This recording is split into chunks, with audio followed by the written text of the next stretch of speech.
안녕하세요. 오늘은 세무 컨설팅 유의 사례에 대해서 한번 말씀드려 보겠습니다. 최근에 좀 보유세가 또 좀 문제가 많이 되고 있죠. 뭐 공시가 현실화율, 그리고 뭐 보유세를 강화할 것이라는 그런 움직임들이 현 정부에서 그런 움직임이 나오고 있는데, 그런 게 2021년 경에도 있었던 것 같아요. 그게 보유세를 좀 대폭 많이 올린다. 그때 당시에는 그게 실제로 뭐 한 해 정도 부과가 됐던가 좀 그랬던 것 같은데, 그 뭐 정책이 어떻게 되고 뭐 정치가 어떻게 되고 그런 말보다 오늘은 이제 세무 컨설팅, 당시 이제 세무 컨설팅이 있었고, 좀 그게 지금 이제 법원 판결이 난 걸 보고, 세무 컨설팅 받을 때 또는 할 때, 그걸 접할 때 좀 유의를 해야 되겠다라는 부분이 있어서 말씀드리려고 합니다. 그 부동산 보유세, 뭐 종합부동산세, 재산세, 이게 보유세라고 하는데, 종합부동산세는 국가에서 부과하는 거고, 재산세는 지자체에서 부과를 하는 거죠.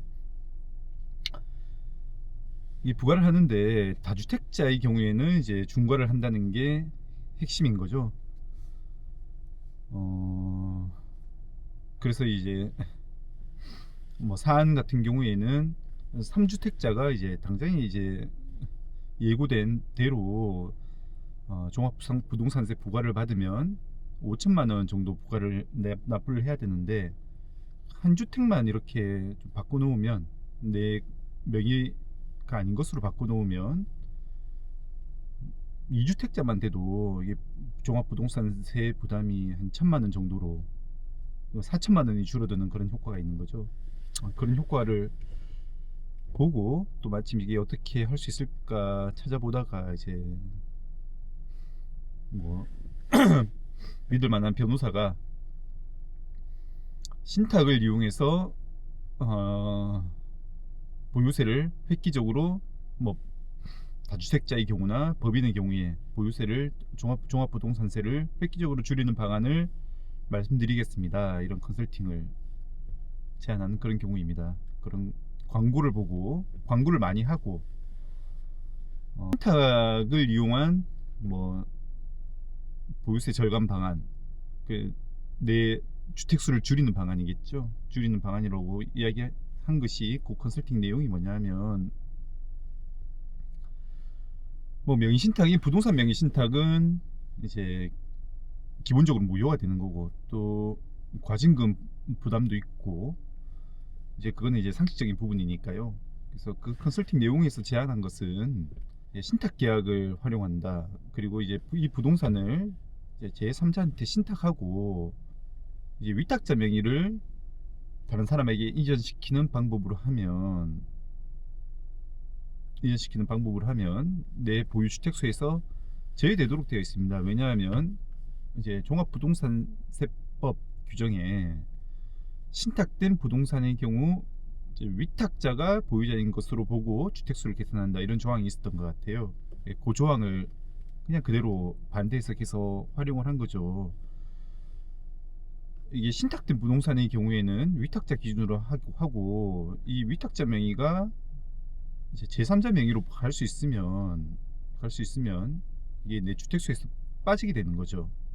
이제 그 컨설팅에서 제안한 내용은 바로 그런 것인데, 뭐 일견 들었을 때는 뭐 타당하다고 보이죠. 뭐 법문구가 그렇게 되어 있다 그러니까 이제 그렇게 믿고, 이제 많은 분들이 이제 그 변호사한테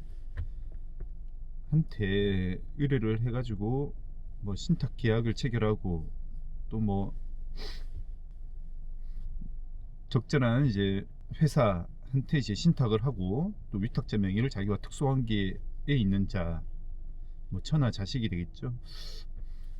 뭐 그렇게 이제 위탁자 명의를 변경하는 방법으로 이제 주택 수를 이제 3주택에서 2주택으로 줄이는, 또는 이제 법인 같은 경우에도 법인이 가지고 있는 주택 수를 이제 줄이는 그런 방법을 취했던 건데요.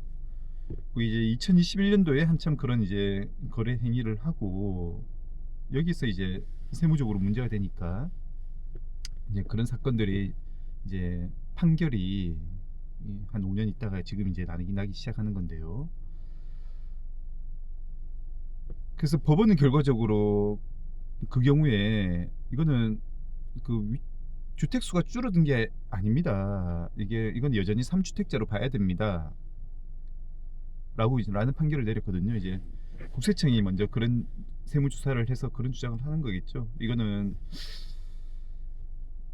뭐 신탁법상의 이제 신탁계약으로 이제 등기부에도 그렇게 등재가 되고 했지만은 이건 또 종합부동산세법상에 위탁자 기준으로 주택수를 산정한다는 그런 규정이 있긴 하지만은 이 경우에는 여전히 그 원래 부동산 소유자 혹은 전 위탁자이자 위탁자 지위 양도인이 되겠죠.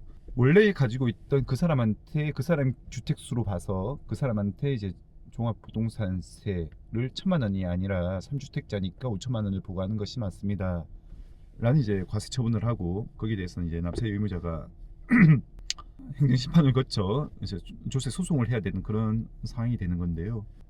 그래서 이제 그 사건에서 이제 법원이 이제 판결이 난 거죠. 1심 판결이. 이 경우에는 위탁자가 이제 3주택자로 봐야 됩니다. 그런 신탁계약이 유효하다고 볼 수 없습니다. 라고 하는 건데 그 판결 이유를 보면 이거는 그 실질과세 원칙, 그 세법상의 대원칙이라고 해야 될까요? 뭐 어디서나 이제 언제 어디서나 적용될 수 있는 원칙이니까 이제 대원칙이라고 할 수 있죠. 실질과세 원칙이 바로 적용될 수 있는 사안인 거죠. 실질과세 원칙은 그냥 실질에 따라서 과세를 한다는 게 이제 세법상의 원칙이다. 그래서 이제 법적 형식이 뭐 하나도 필요하지 않고 중요하지 않다. 이런 게 아니라 실질과세 원칙도 적용 요건이 있는 거죠. 조세 회피의 목적을 가지고 사법상의 거래 형식을 만들어냈을 때 외관을 작출해냈을 때 이제 실질과세 원칙을 적용할 수 있는 건데 이 경우에는 그 실질과세 원칙의 적용 요건을 완전히 갖추었다고 볼 수 있는 거죠. 뭐 일단은 이제 그 인터넷 같은 데에다가 뭐 유튜버가 될 수도 있죠. 이런 방법으로 법인과 다주택자 보유세, 종합부동산세를 줄여주겠습니다라고 이제 컨설팅 광고를 한 거니까요. 조세 회피 목적이 그 광고로서 입증이 되는 거죠. 입증이 되는 거고 또 이제 위탁자 지위 양도, 신탁 계약을 맺고 위탁자 지위 양도라는 것도 사법상의 거래 형식을 만들어냈다라고 이제 그렇지 않습니다라고 이야기를 하는 게 쉽지 않죠. 왜냐하면 이제 신탁 계약이라는 게 하는 분야 좀 불안정적인 분야 뭐가 뭔지 모르겠는 분야라고 요즘 좀 많이 덜하죠. 왜냐하면 신탁 계약이 많이 쓰이니까요. 뭐 대표적으로 연대용 신탁도 이제 좀 쓰이는 예인 것 같고, 그리고 이제 금융거래에서 집합투자 기구로서 이제 신탁의 법적 형식을 많이 활용할 수 있죠. 활용되고 이게 펀드인 거죠. 펀드 들 때 그게 법적 형식은 신탁이다, 신탁 계약이다. 뭐 금융 투자를 할 때 신탁 계약이 많이 쓰이는 거고, 그리고 이제 부동산 개발 프로젝트 할 때, 프로젝트 파이낸싱 할 때 이제 그 신탁 계약이 좀 전형적으로 많이 쓰이죠. 이제 그게 신탁 계약이 경제적 실질이 있는 경우이고, 근데 이런 경우에 신탁 계약은 어떤 경제적 실질이 있을까라고 보면 경제적 실질을 찾기가 쉽지 않은 거죠. 뭐 제3자한테 신탁을 하고 이게 요원대용 신탁도 아니고 뭐 금융거래 신탁도 아니고 개발 신탁도 아닌 그런 상황이 되니까요. 그 외에도 이제 뭐 신탁 계약이 이제 경제적 실질을 가지는 경우가 여러 있을 수 있습니다만은 이런 경우에 일단 제일 큰 문제가 이제 그 신탁 계약을 사용을 하려면 단순히 이제 법에 있는 그 법문구 법 형식만 갖다가 쓸 게 아니라 특히 이제 세법적인 그런 이야기를 할 때는 경제적 실질을 갖추는 게 중요한 것 같거든요. 그래서 이제 하루아침에 법문구가 이렇게 되어 있으니까 이 형식을 활용해서 세금을 줄일 수 있습니다라는 생각은 이제 바로 이제 전형적으로 실질과세 원칙이 바로 저촉되는 내용인 거죠. 그래서 그런 시도는 실패할 가능성이 많다는 거고, 그래서 이제 그렇게 보면 이 사안 같은 경우에는 이제 신탁 계약을 맺어서 주택수를 다른 사람의 이제 위탁자 명의를 양도해서 다른 사람한테 보낼 수 있다는 그런 생각은 사법적으로도 이제 무효이다라고도 볼 수 있는 거죠. 이제 세금을 피하기 위해서 그런 거래 형식을 만들어내는 신탁 계약은 반사회 질서의 법률 행위로서 이제 민법상 무효라고도 볼 수 있는 거거든요. 또 혹은 이제 단순히 명의 신탁에 불과하다라고 봐서 이 명의 신탁은 무효라는 부동산 실명법 규정에 위반돼서 또 무효라는 그런 논리도 가능하고, 실제로 판결문을 보면 그 두 가지 논리를 다 쓰고 있거든요. 그래서 이거는 실질과세 원칙을 적용하여 세법상 무효라는 것뿐만 아니라 그 근본적으로 이제 사법상 계약 자체가 무효라는 그런 판단까지 있었던 것 같아요. 그 보유세 측면, 종합부동산세 측면에서는 이렇게 되었는데, 사실은 이게 그 취득세 쪽으로 관점에서 보면 이제 선행 판결이 있었거든요. 취득세 판결에서 이게 뭐냐면, 이게 거래를 실행시키면, 부동산 관련 거래를 실행시키면 이제 거래세가 발생을 하는데, 그냥 거래세는 그냥 시중의 용어인 거고, 이제 법적인 용어는 취득세, 등록세가 되는 거죠. 또 상거래 같은 경우에는 이제 부가가치세가 되는 거고, 뭐 주택 같은 경우에는 부가가치세는 따로 이제 없었던 것 같은데, 이 경우에는 이제 취득세가 문제가 되는 거죠. 그래서 신탁의 경우에 위탁자 지위 양도가 취득세 과세 대상이라는 규정이 한 2011년인가 생겼던 것 같아요. 그래서 이게 취득세 과세 대상인 거는 분명한 거고, 이게 무상취득이냐 유상취득이냐에 따라서 취득세 세율이 달라지거든요. 그래서 뭐 취득세야 이제 과세 표준이야 기본적으로 이제 시가 표준액에 따르고 그 공시된 가격에 따르고, 설령 거래된 가격이 공시된 가격보다 낮더라도 공시 가격에 따라가거든요. 지방세법상 공시 가격은 시가 표준액이라고 하는데, 시가 표준액대로 이제 과세 표준을 잡고, 뭐 거기까지는 이제 다툼이 없다 하더라도 이게 무상취득이냐 유상취득이냐에 따라서 취득세 세율이 달라집니다. 지방세법상. 유상취득의 경우에는 1%, 무상취득의 경우에는 3.5% 이런 식으로 이제 무상취득의 세율이 더 높아지니까, 이제 이 경우에도 이제 컨설팅을 할 때 그런 점까지 감안해서 컨설팅을 했던 것 같아요. 이게 무상취득의 경우에는 세율이 높아지니까 무상으로 위탁자 지위 이전하는 것은 좋지 않고, 그냥 유상취득 10만 원이라도 대가를 약정을 하고, 뭐 실제로 지급을 하는 건 의미가 없는 그런 대가인 거죠. 약정서 상에 이제 위탁자 지위 이전의 대가가 10만 원이다, 10만 원으로 적혀 있다는 점을 근거로 이거는 유상취득이라고 봐서 유상취득 세율에 따라서 1%만 이제 취득세를 낸 거죠. 수탁자가 아니라 이제 위탁자 지위를 양수받은 자가 1% 세율만 적용해서 취득세율을 낸 건데, 여기서 또 지자체가 이게 10만 원 약정은 무상취득으로 봐야 되니까 무상취득 세율로 과세를 해야 됩니다라고 해서 이제 과세를 했고, 그 사건에서도 이제 뭐 10만 원이라는 대가가 적절한 대가라고 볼 수 없기 때문에 실질상 무상취득으로 봐서 1심에서 이제 원고 패소 판결이 나게 되는데, 이제 거기서 이제 원고 패소 판결은 이제 전체적인 맥락에서 보면 오히려 더 유리하게 쓸 수도 있는 그런 판결이었던 거죠. 왜냐하면 이제 뭐 유상취득이건 무상취득인 간에 취득 자체는 유효하다고 본 판결이니까요. 유효하다고 본 판결이니까 이걸 취득세 측면에서는 이제 패소를 했을지언정, 종합부동산세 국면으로 가면 여기 이제 취득세 사건에서의 거래 관계가 이제 유효라고 판단을 받은 부분이 있으니까 이건 유효라고 봐야 됩니다라는 게 하나의 이유가 될 수 있을 텐데, 뭐 최소한 이제 사법상 거래 행위는 이제 유효하다라고 이제 말할 수 있는 근거가 되는 거죠.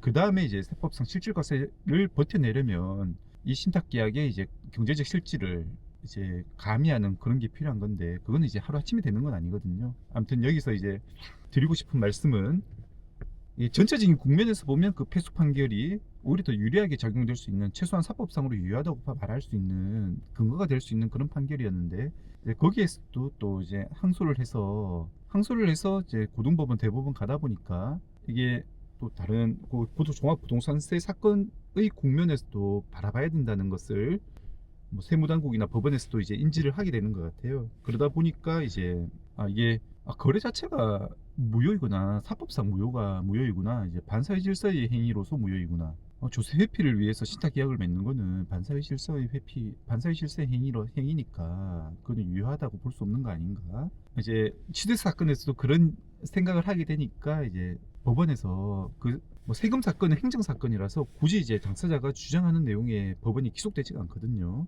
이게 법원도 이제 직권으로 공적인 그런 관점을 봐서 판단을 할 수 있는 거니까, 이거는 뭐 설령 납세 의무자가 이게 그런 주장을 하지 않았다 하더라도, 이거는 다른 사건, 종합부동산세 사건을 보더라도 이건 사법상으로 무효한 걸로 봐야 되겠다라고 봐서, 그냥 사법상 무효이니까 취득세 부과가 아예 이제 위법하니까 이거는 납세 의무자가 승소를 시켜줘야 되겠다, 납세 의무자가 주장을 하지 않더라도. 그냥 이렇게 돼버렸거든요. 그래서 이런 경우에는 항소를 하지 않는 게 맞죠. 그냥 이게 1심에서 이게 무상 취득으로 봐서 취득세율을 좀 높게 받더라도, 이게 최소한 이제 사법상으로 유효하다는 그런 결론이 법원 판결에서 확정되는 그런 효과를 누리는 게 더 좋지 않았을까, 이런 좀 생각이 드는 그런 케이스였습니다. 이게 법률, 이제 사법이라는 게 법원에서 하는 일이 조금 이제 절대적이고, 좀 다른 국가기관에 대해서도 이제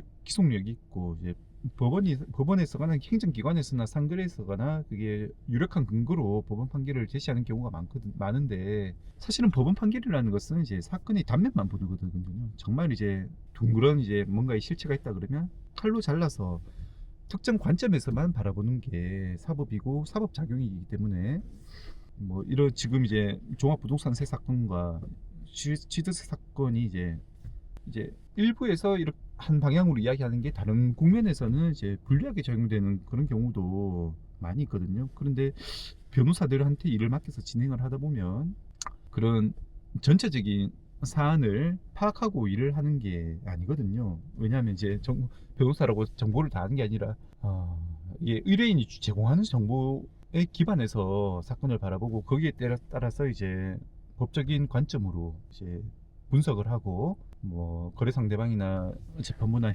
공공기관을 설득하고, 이런 일들을 하는 게 이제 변호사 일이니까 사안에 대해서 전부 알지를 못합니다. 그래서 이제 사안을 조율하고, 또 이제 사건을 진행하고, 소송 사건을 진행하고, 개별 사건에서의 이제 전문가는 될 수 있지만은 전체 사건의 맥락을 이제 파악하고 소송을 진행할지 말지를 결정하는 것은 또 다른 문제라는 것도 오늘 좀 말씀드리고 싶었던 부분인 것 같습니다. 오늘은 이제 고유세 컨설팅이 이제 과거에 이제 했던 사례에서 좀 유의해야 되는 그런 지점들, 또 세법 조세 컨설팅은 하루아침에 뭔가를 한다는 것은 이제 실질과세에 저촉될 수 있기 때문에 위험하다는 그런 부분과, 이제 사건을 진행할 때, 소송 사건을 진행할 때 이제 전체적인 맥락을 파악하는 것은 뭐 정말 뭐 변호사한테 따로 이제 이야기를 하지 않고서는 변호사라고 한들 사건 전체 맥락을 알 수 없다는 부분, 좀 그런 부분 정도를 말씀드리는 것으로 하고 마무리하도록 하겠습니다. 감사합니다.